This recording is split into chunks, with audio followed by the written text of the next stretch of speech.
as a middle-aged man, you probably want to know where all your mates are. And this is something that affects all of us in modern society. You know, as a middle-aged man, it's definitely common and true to say that friendship groups disappear and decline as you approach middle age and as you go through your middle age. This is something that if you're watching this vid, you will probably recognise in yourself. I certainly do in my own life. And it's difficult to pinpoint exactly what happens. I read a stat the other day that only 18% of men can count 6 friends or more. Now,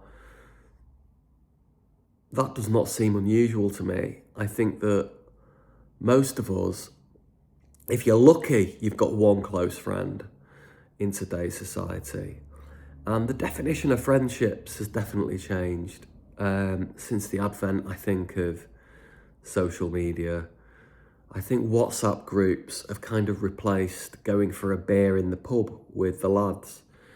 And obviously life gets in the way. We all have things that get in the way: work, family, divorce, bankruptcies, redundancies, various other issues, children that crop up and down during the years. And then when you get to middle age, you think, where have all my mates gone? What are they doing? Why am I on my own all the time? And it's very, very bloody hard to make mates as you're in your middle age. It kind of seems really weird to have to go out and make new friends, but need do we must sometimes. And it's just something that, you know, I've definitely noticed it over the last 10 years, right? And I'm on the cusp of 50 now. And I'm looking at it and thinking, do you know what? I probably haven't really had any close and meaningful, deep friendship relationships for a long time. And I think one of the reasons for that is, well, there's 2 reasons. Firstly, men outsource their friendship developments to their partner, all right? Now, females are definitely better at making friends and forming new relationships than men are. That's just in my own experience and probably in yours. So what we do is we outsource friendships to the missus, and they make friendships, and then when it comes down to it, you suddenly do have that realization that, hang on a minute, these aren't really my friends. These are the husbands of the friend that my missus has made. So, and there's nothing wrong with those guys, I have to say. There's nothing personal there. They're all right guys, but it's very hard to form a deep and meaningful relationship, I think, on that basis. I mean, you might get on with somebody, but you're not necessarily going to be deep and meaningful with them.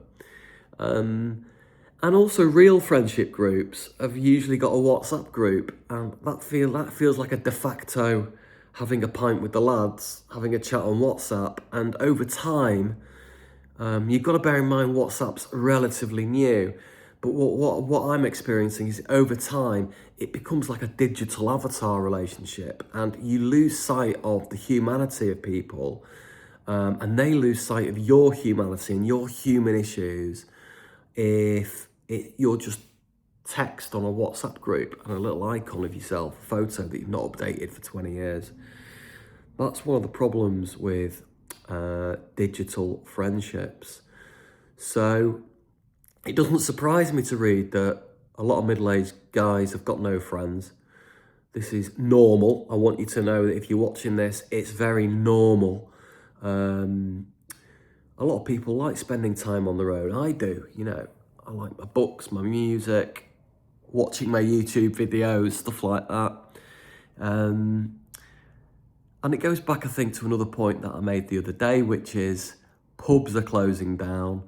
Men aren't socialising in them anymore. The cost of doing anything social is so expensive now for middle-aged men. It's unbelievable. You know, I did a video the other day about the £10 pint, and that is something that is destroying the ability for men to bond in the traditional way in which they have bonded for more than a century in this country.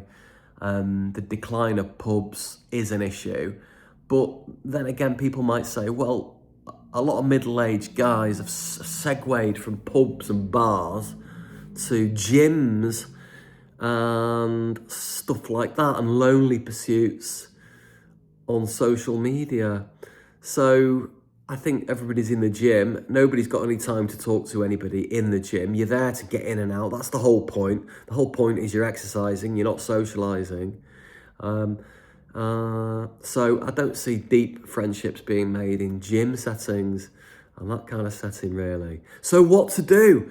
I have not got the answer. So if you're watching it, I don't have any answers at all. I think you've just got to furrow your own brow, or plough your own furrow, or whatever the expression is, and crack on with it, as we say. Sometimes it can appear deeply suspicious to want to make a new friend if you're middle-aged. It seems all right when you're 6 years old or you're a teenager, but once you get into middle age and you've got a bit of grey hair and your eyesight's going and you're going deaf in one ear, then it's definitely more tricky, and we tend to focus a lot of our relationships on work, maybe, blokes, and that is a different level of relationship. It's not deep and meaningful friendship. I don't think it is anyway, 90% of the time. You want somebody who you can talk to, who is not business related or work related, or somehow connected to your children or your missus, and that's what's increasingly hard for middle-aged men to develop, because people change. Your friends that were friends 25 years ago, they change, you change. If you met them again today for the first time, you probably wouldn't even acknowledge them. So it's a really, really growing trend in society. It's something that I recognise, and something that, you're not alone in, and something that there is no easy answer to. It's just a case of being nice to people and making conversation and eye contact. I've noticed that younger people in particular, now it could be because they don't want to make eye contact with an old man like me, but young people are very poor at eye contact.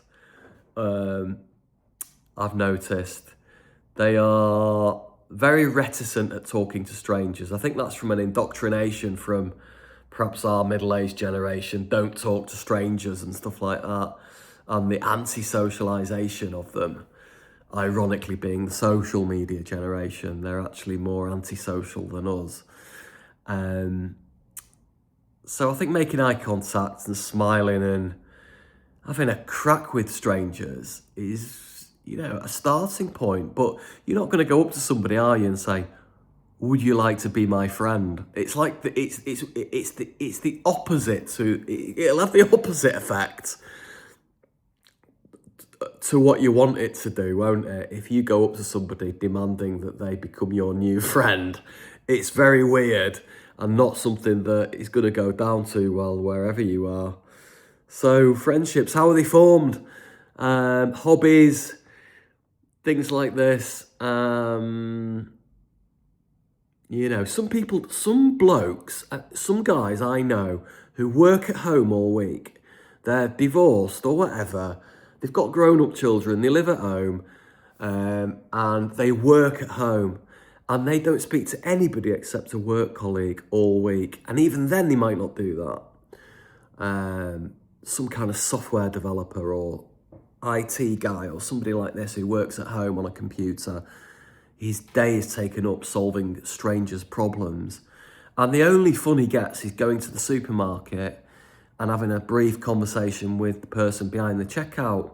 Or when the window cleaner comes and collects his cash, there'll be a 1-minute conversation there. But it's entirely feasible for a lot of middle-aged men to go for a whole week without even talking to anybody. It's entirely feasible for a middle-aged man to go for a month and not talk to a friend.